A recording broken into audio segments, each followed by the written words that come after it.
एक गांव में आलोक नाम का किसान रहता था। वो बहुत ही लालची था और उसकी बीवी बिमला वो भी उतनी ही लालची थी। दोनों के मन में हमेशा एक ही बात चलती रहती थी, किससे ज्यादा से ज्यादा पैसा और जमीन अपने नाम की जाए। एक दिन मेरे पास इससे भी दुगना खेत होगा, पूरा गांव मुझे सलाम करेगा। क्या हुआ? इतना गहरा क्या सोच रहे हो? सोच रहा हूँ कि कैसे ज्यादा जमीन अपनी हो जाए। एक दिन मेरे पास इससे भी दुगना खेत होगा। सोचा है तो दुगना क्यों, 6 गुना सोचो। दुगना में क्या होगा? इतना आसान है क्या बात करती हो? 6 गुना तो नहीं, लेकिन अगर तुम चाहो तो दुगना जरूर हो सकता है। क्या बात कर रही हो? कैसे होगा? तो एक काम करो, तुम्हारे भाई चंदन का हिस्सा भी ले लो। अरे ये तुम क्या कह रही हो? जाने दो, तुमसे नहीं होगा। तुम बस खाना खाओ और सपने देखो। बिमला बात तो सही कह रही है, लेकिन ये होगा कैसे? आलोक उसके भाई की जमीन अपने नाम करना चाहता था, लेकिन उसके पिता अभी जिंदा थे, इसलिए उसे कोई मौका नहीं मिलता। लेकिन कुछ महीने बाद उसके पिता का देहांत हो जाता है और उसके बाद तो अब क्या करेंगे?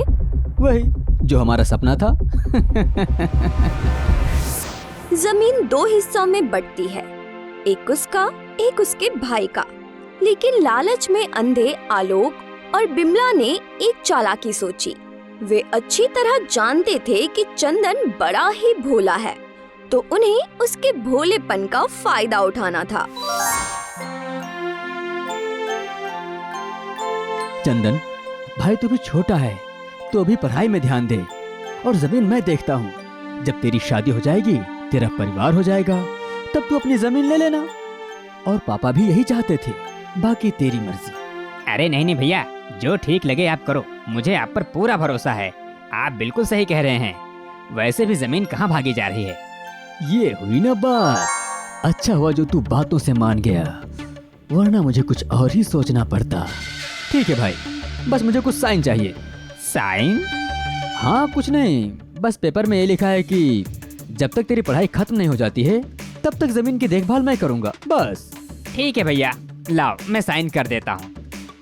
मासूम चंदन को क्या पता था कि उसके अपने ही उसे धोखा दे रहे हैं। वो बिना सोचे समझे पेपर पर साइन कर देता है और अपने हिस्से की जमीन आलोक के नाम कर देता है और पढ़ाई करने मामा घर चला जाता है।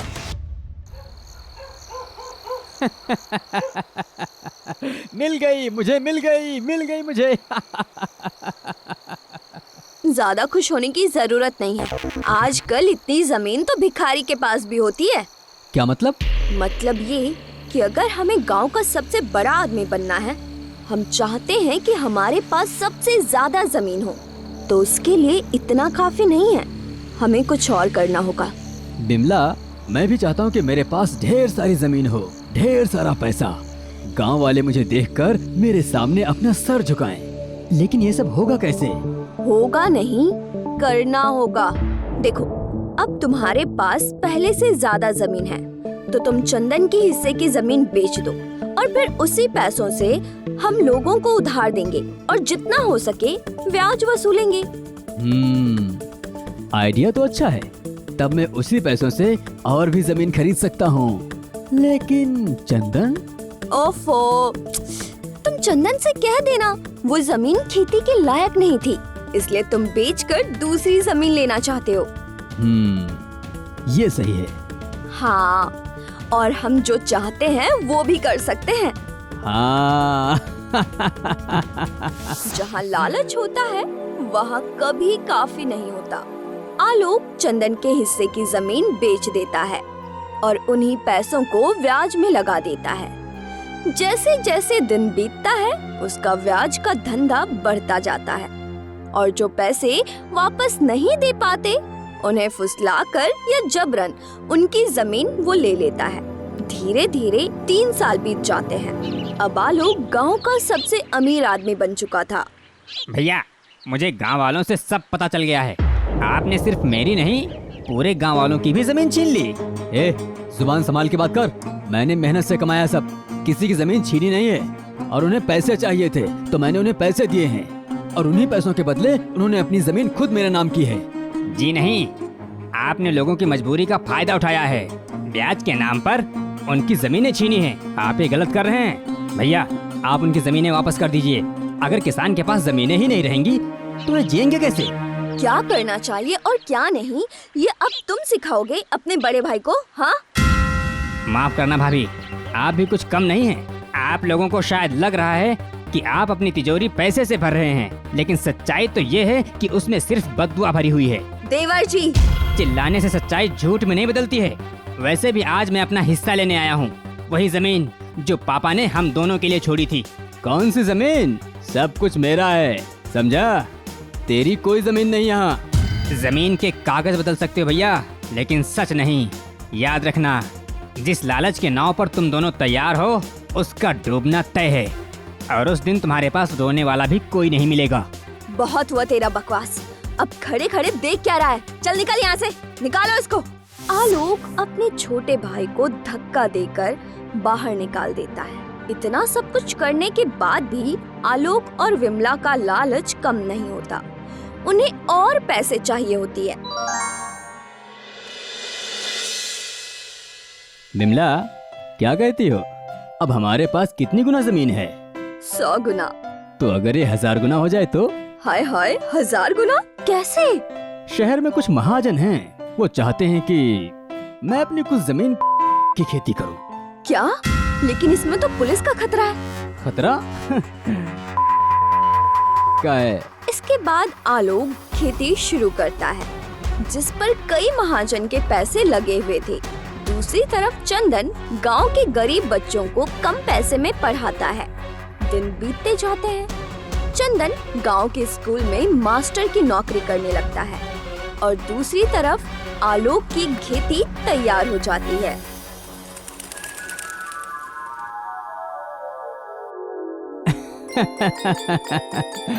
विमला, बस और 2-4 दिन, जैसे ही फसल कटेगी ना, फिर हम करोड़पति बन जाएंगे। और मैं करोड़पत्नी। अरे हाँ हाँ, क्यों नहीं। उसके बाद एक काम और है, मुझे इस गांव की बची हुई जमीन भी लेनी है। आलोक और विमला के लालच का घड़ा अब भर चुका था, और वो घड़ा जल्द ही टूटने वाला था। उस रात बादल में घना अंधेरा छाने लगा, और धीरे धीरे आसमान विकराल रूप लेने लगा, जिस वजह से आंधी, तूफान और तेज बारिश होने लगी, जिसकी वजह से गांव के नदियों में पानी भर जाता है, और कुछ देर में गांव में बाढ़ आ जाती है। प्रकृति के आगे किसी का जोर नहीं चलता। आलोक अपने खेत को बर्बाद होता देखता है। नहीं, मेरी फसल, मेरी फसल। विमला, विमला, हम बर्बाद हो गए। विमला, हम बर्बाद हो गए। विमला, मेरी फसल। अरे ये क्या हो गया?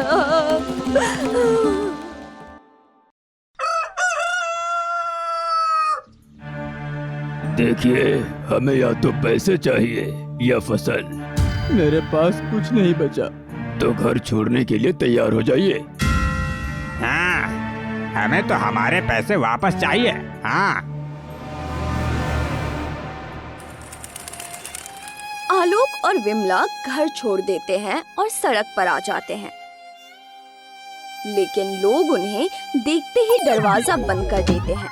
जिन लोगों ने कभी सब कुछ छीना था, आज उनके पास खुद कुछ नहीं बचा।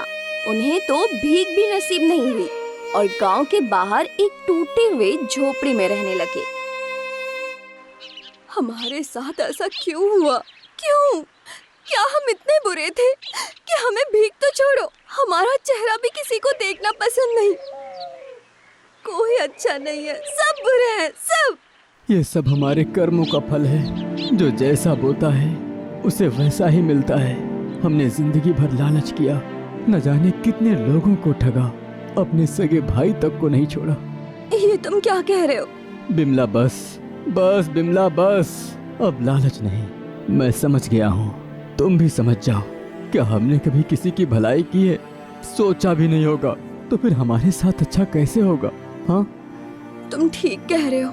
इतना सब कुछ होने के बाद भी मेरी आंखों में गुमान की पट्टी बंधी हुई है। बिमला, मैं सोच रहा हूँ कि कल चंदन के पास जाऊं। मुझसे तुम्हारी ये हालत देखी नहीं जा रही है। नहीं, हमारे कर्मों का फल हमें भोगने दीजिए। अब आलोक और विमला के मन से लालच का पर्दा हट चुका था। अगली सुबह विमला और आलोक कचरे के ढेर में फेंके हुए खाने को उठाने जाते हैं। अजी, ये देखिए, सोने की अंगूठी। हाँ, लेकिन ये किसकी हो सकती है? ये तो गांव में जाकर ही पता चलेगा। आलोक और विमला गांव के अंदर जाते हैं। काफी देर तक घूमते हैं, लेकिन उन्हें कुछ पता नहीं चलता। फिर उन्हें किसी के घर के सामने भीड़ दिखाई देती है। वहां जाने पर उन्हें पता चलता है कि उनके घर से एक सोने की अंगूठी गायब है। कहीं ये अंगूठी तो नहीं है? अरे दिखाओ दिखाओ।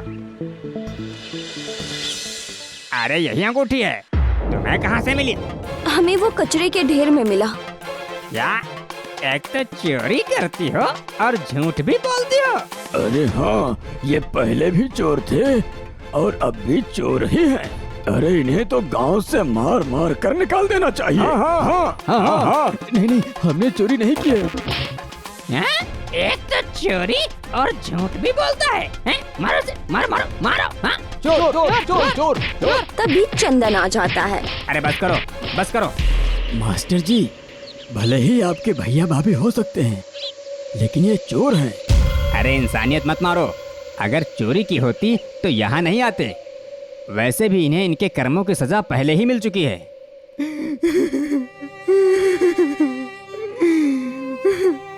मुझे माफ कर दो चंदन। मैंने सब कुछ खो दिया अपने ही हाथों से। देवर जी, हम गलत थे, बहुत गलत। हमें माफ कर दीजिए। हम फिर कभी इस गांव में नहीं आएंगे। गलती सबसे होती है और आप लोगों से भी हुई है, पर हर किसी को सुधरने का मौका नहीं मिलता। मुझे पता है कि आप लोगों ने चोरी नहीं की है और मैं आप लोगों को इस हाल में नहीं देख सकता। आपको जितनी सजा मिलनी थी मिल चुकी। अब आप लोग मेरे साथ चलिए। नहीं चंदन, हम इस लायक नहीं हैं। चलो बिमला।